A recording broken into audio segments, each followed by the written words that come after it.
Hey friends, today's quick video topic is on the state of Titans in PvP.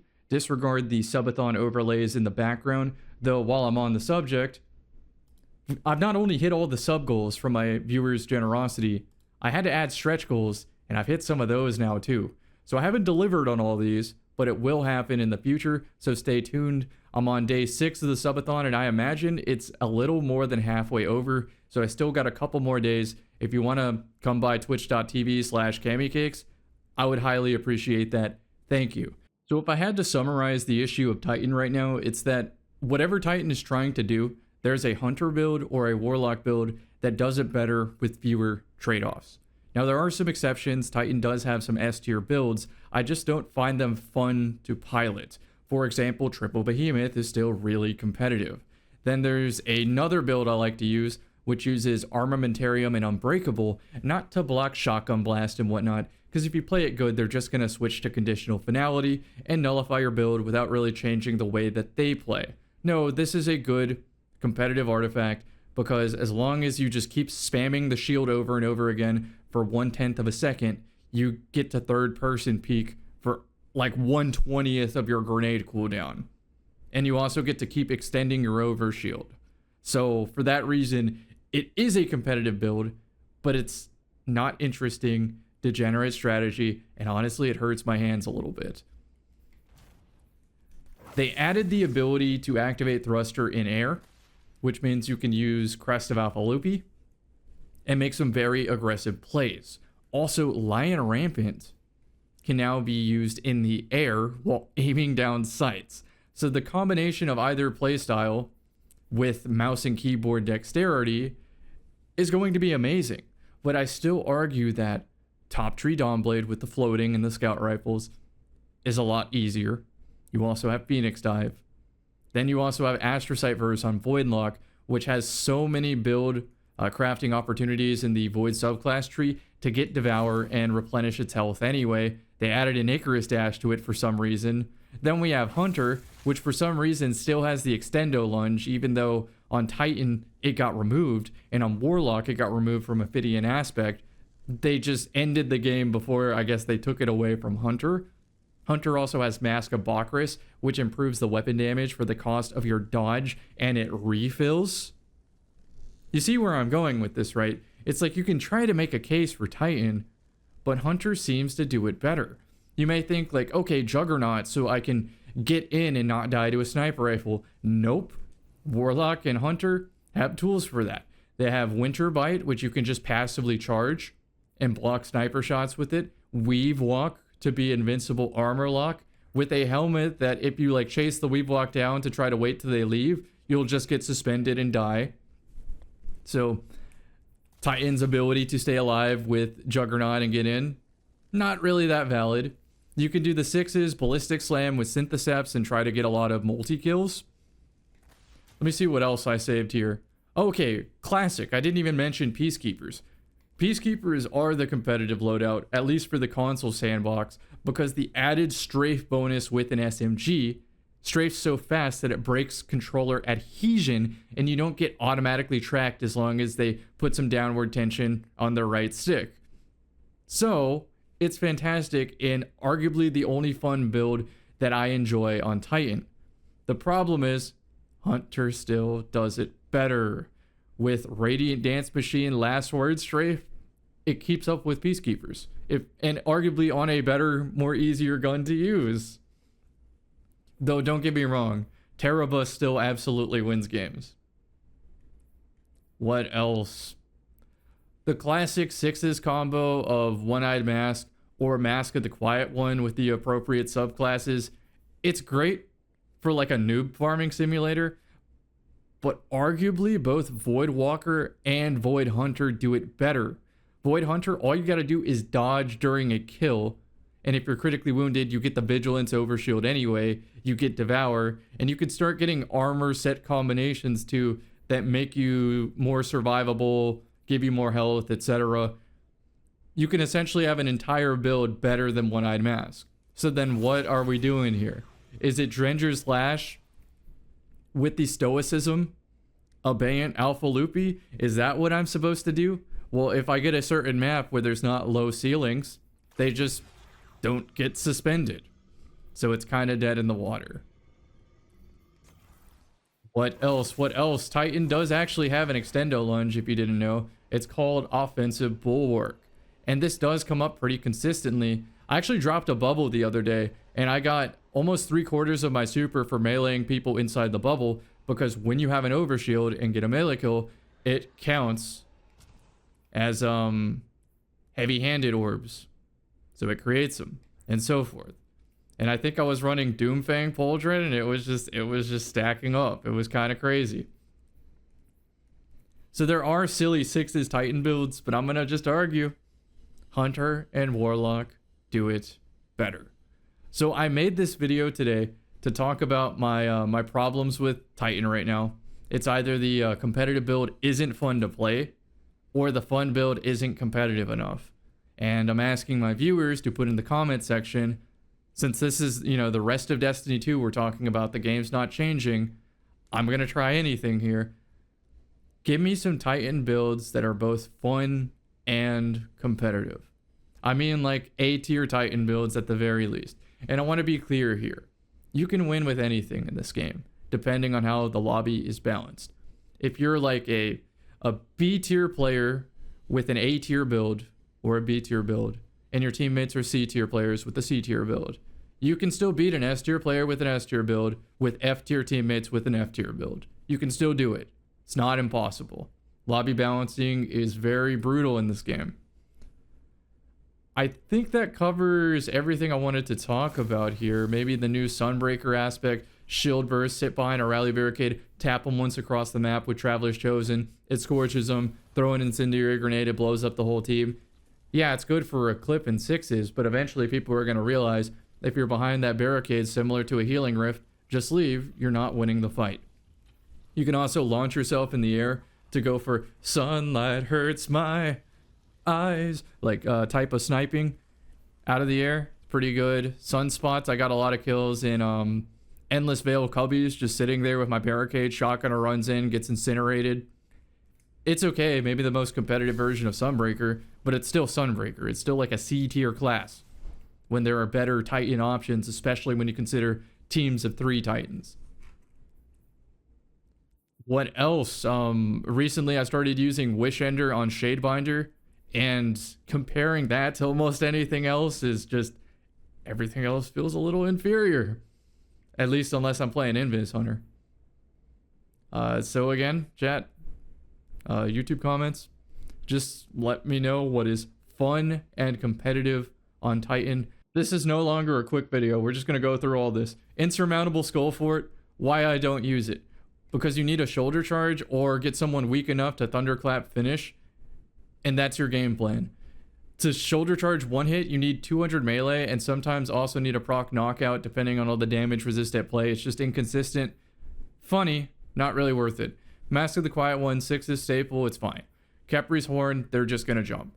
I don't know what Same 14 does anymore. Eternal Warrior, it apparently gives you like an arc weapon bonus for getting kills and stuff, but you could just use Bakris on Hunter. OEM, Pub Stomper.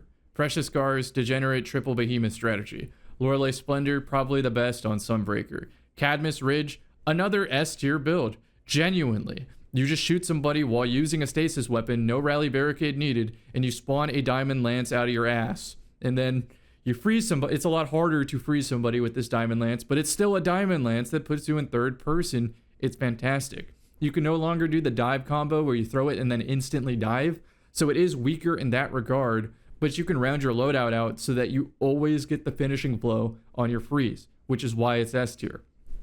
I just don't find it fun to use because, oh my god, huge fucking rant coming in here. They changed Cryoclasm way back when to instantly activate, which is on paper a buff, but it's just not as intuitive because sometimes you don't want the extendo slide. And you could say that that's a balancing aspect, but it just feels terrible to play because the previous version is you spin it up by sprinting for 2 seconds, which means you have intentionality with when you want the extendo slide. Getting heated over here with Titan. Okay. ACD Zero Feedback Fence, again, build crafting thing, kind of limited to Triple Behemoth.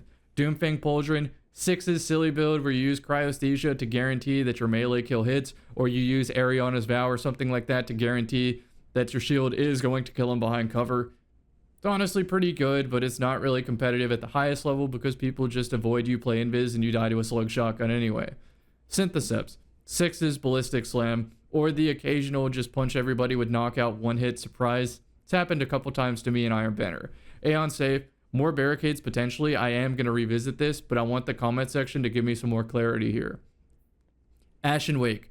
I tried this in Iron Banner. It was honestly pretty good. I like this better because my controller settings does a combo bind to use my charged melee. So my throwing hammer comes out a couple frames slower than usual, but I have intentional control on when I want my melee to be the hammer and the smoke bomb, the penumbral blast, and so on. I can't change that. At a certain point, controller players have to make a compromise for what they want their character to be able to do as fast as possible.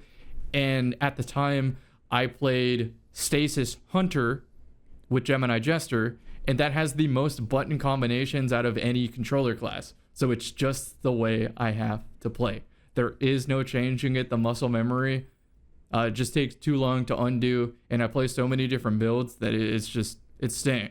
So all that being said, being able to instantly follow up damage with my grenade, also, it does still do ignition combos, is fantastic. It's very, very good with 6's, and arguable to the right pilot, it's better than OEM for what you're doing in 6's for crowd control. Because, like, honestly, if you want to have a weapons build, just use Bakris or Devour on Warlock or something, and you're going to have a better build anyway than OEM. At least Ashen Wake is doing something unique. Worm God Caress, same thing as Synthesep, essentially, for what you're doing. Ursa Furiosa. I need to revisit this. I need to revisit this with the Iron Banner armor. Although the Iron Banner armor isn't good in PvP, I'm going to just spoiler alert a future video. You can get like 5 or 6 kills, and at best, you get like a fourth on some of the supers I tried it with.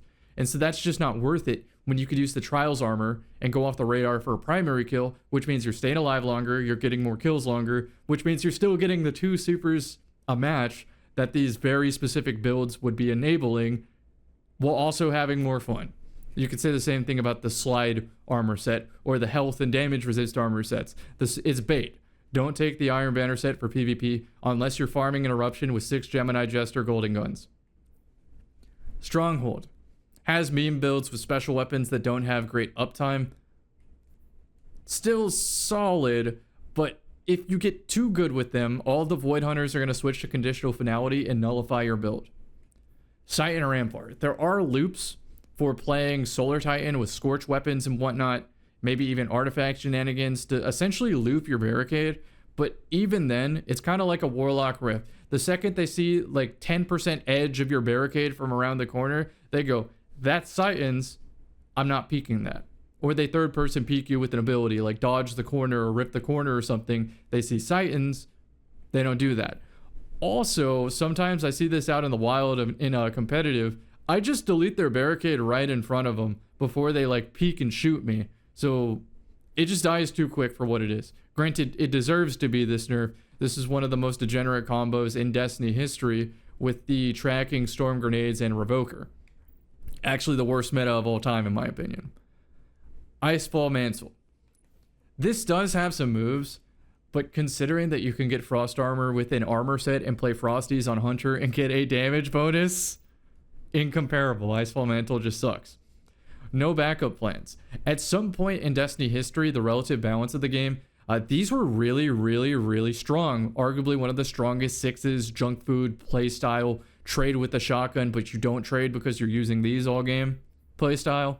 They were really, really strong. S tier at the time. I stand by that. But now the game has been power crept so much that these have been left in the dust and are kind of bad. Though you can build craft with Discord shotguns, maybe Harmony or something like that, and get some easy 6 pieces. Honestly, I could see myself doing that.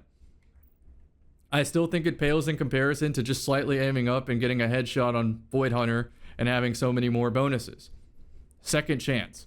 I think this in a team of 3 might be kind of good, where no cover is safe anymore because these shields are like the Duolingo owl. So if you run it with 3 with controlled demolition, anytime someone gets hit, you get overshield, they get volatile, you shoot the volatile dude, you get health back. As a team of 3, sounds really, really strong. Point cannon contact brace, this is another rant similar to cryoclasm. I want this shit to like sap your own super energy and blow up bubbles. But unfortunately, we're not getting Destiny 3, so that dream is just dead. And these are like having both a melee and a grenade in one, but you have to give up your exotic to get it, and it's not worth it. Also, on controller, Thunderclap is terrible because you can't flick to correct like you can on mouse and keyboard. And even if you could, it's just so choreographed that once you die to Thunderclap once, the players listen for the sound cue and you never get away with it again, so then you gotta go to single tap, no hold. If this could kill supers, I would be very happy though and use it. Pyrogale, another team of 3 combination where you use your enhanced consecration, you're out of your throwing hammer, and your teammate throws the throwing hammer at your feet, and you pick up their hammer, they pick up their hammer, and you sort of have infinite hammers to do this. Is it strong? No. Is it silly? Yes. Wishful ignorance? No. Getting your hammer back after picking up a fire sprite? Not worth. Even if you go Devil's Ruin and build into it. Crest of Alphalupi? Actually pretty good because it heals your whole team, not just you. Really competitive. Actium War Rig. Sweet business. And holy, that gun is loud. I was a little annoyed by it on my team the other day, or opponent the other day, just because it was so loud. It was, I know that's the point. It's supposed to suppress. But on more like a personal level, not an in-game level. Like I could still lock in and beat it. I was just not having fun. Even though I was dominating the match with giant kill streaks, because they're using Sweet Business and kind of being a free kill, I was still just annoyed the whole match. So, never tell anybody about the chips in your armor, I guess. But I did this time. Hellfire Heart. I'm going to revisit this, but I still think Lorelei is better. Armamentarium. High-key, I think this is the best exotic on Titan. No joke. The only exception is if you play Lightning Grenades enhanced with Touch of Thunder, then perhaps you can do an exotic combination that's better. But in general use cases, kind of similar to what I was saying with the second chance, throwing a lot of frisbees, you can do the same thing with suppressor grenades, which does shut down almost any build in the game. High key, even though I do think triple Behemoth is better, triple Void Titan with triple Armamentarium suppressors, all controlled demolition, I think would give them a run for their money. Pretty strong setup. Heart of Inmost Light. Also, are you noticing a theme here? Where for Titan to be good, you almost have to stack 3 of them on the same team. Heart of Inmost Light. It doesn't one hit with anything anymore, even with the 200 grenade and whatnot. It's not worth. And if it does, it's too much investment to do. Severance and Closure. Blow up teams, but just more inefficient than Hunter and Warlock's equivalent. Curious of the Falling Star. PvE. Hoarfrost. Triple Behemoth, but actually not necessary with Behemoth buffs over time. Arbor Warden. Now, in a competitive sense, I do like this, but in 6s, I don't, because the pace of 6s is so fast. In 3s, you're able to consume your barricade and just hang on to it until you almost have another barricade charge. So it's like Armamentarium for your barricade. It's pretty decent, pretty good for cutting space and playing close quarter weapons. But the problem is, I find Invis to just be a better tool for setting up similar scenarios. Hazardous Propulsion. Funny missile kill, but once somebody dies to it, they kind of respect it and just run away when they shoot you once. Praxic Vestment. This is the jetpack one. It got buffed. I haven't used it yet. I'll revisit it later. Lion Rampant, S tier on mouse and keyboard. It's okay on controller. A lot of the last word in-air kills that I get with Lion Rampant for outfloating a shotgunner, I can argue that I would have hit him anyway if I was wearing something like Armamentarium and just went to my ceiling as fast as possible and then just shot him on the way down. Peacekeepers. We already talked about that. That strafe wins games. But not every map in the game is a close quarters map, so I just feel like I'm losing half of the time extra on Titan because I don't have long-range swaps that keep up with Hunter and Warlock's long-range pivots. Dune Marchers. The chain melee sometimes helps soften a crowd to get a multi-kill, but not in an impactful enough way. And also the slide bonus you can get from the comp armor now, so you don't necessarily need Dune Marchers anymore. A lot of the best Titan players I know are transitioning to one-eyed mask with comp armor over Dune Marchers with the Trials armor. Mark 44 Stand decides. I do want to revisit this, but this is one of the most like boardroom meeting, hearts in the right place, but like, are we playing the same video game kind of change? I'm going to read it for the commuters. While your Juggernaut shield is active, you slowly gain bolt charge stacks over time and increase weapon ready speed. Sprinting while amplified creates an energizing field behind you that grants close by allies speed boost. So you kind of see the power fantasy they're going for here. From a PvP perspective, I think that this is for ballistic slam one hits with a certain amount of melee energy. But it requires a lot of wind up to do, similar to Frosty's, in an annoying way. I don't want to be out of combat for 20 seconds to queue up the one hit kill running in a circle. I want to be chilling, taking a sip of my beverage on the side and so on. And Teus Word. Honestly, these are probably still really competitive. I just need to create a build that makes the most sense with them. I'm going to revisit these. Peregrine Greaves. These are, in my opinion, a noob trap where they're great at like the mid to mid high levels of comp for the occasional win. But once you know what you're dealing with, like you keep rematching them, they might win like the first or third game out of 10, but they're not going to win the majority of those 10 matches because it's so choreographed is what it is. And although it can kill Spectral Blades, I wouldn't take that gamble. The Spectral Blades swings Refrigerator Blades, and like you're lucky to even have the shoulder charge not whiff in the air.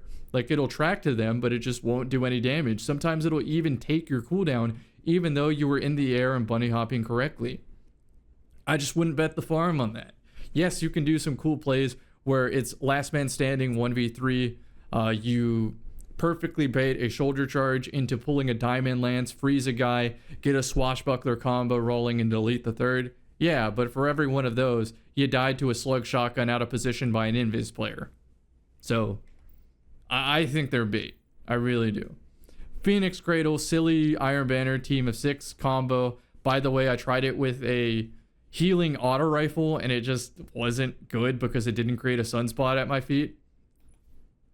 Path of the Burning Steps. Oh man, this is a huge one for the comment section nerd emoji. When you talk about like Shadebinder or Strand Hunter suspending you and so on, they're like, just put on Path of the Burning Steps. It doesn't counter it. You are intentionally taking a significantly worse build. The mirror match increases your chances of winning, not putting on the worst counter ever. Abeyant Leap. I think worse than Prism because you have to play Green Titan. Although Green Titan isn't bad, especially on controller, I think Hunter does it better. Warlock also does it better with the new helmet. You also need a certain kind of map for these to really shine. And Woven Mail doesn't stop slug shotguns, which are the meta. Blastwave Striders. These at one point were my least favorite Titan exotic, but they got changed. Haven't used them since. I'm excited to try it in PvE, and if I like them there, I'll take them out into PvP and use like a Lethanum repositioning and have some fun. It's more of an M&K thing though. Finally, the Prismatic class item, which features things like Ophidian Aspect and Armamentarium, or Crest of Alpha Lupi and Abeyant, and so on. Has so many banger combinations, and that's really what I think the competitive side of Titan is right now. I just haven't put the whole build together. Okay, friends, I just like added the extended cut here into this video. I hope you appreciate it. Maybe I'll see you at the stream. Take care, friends.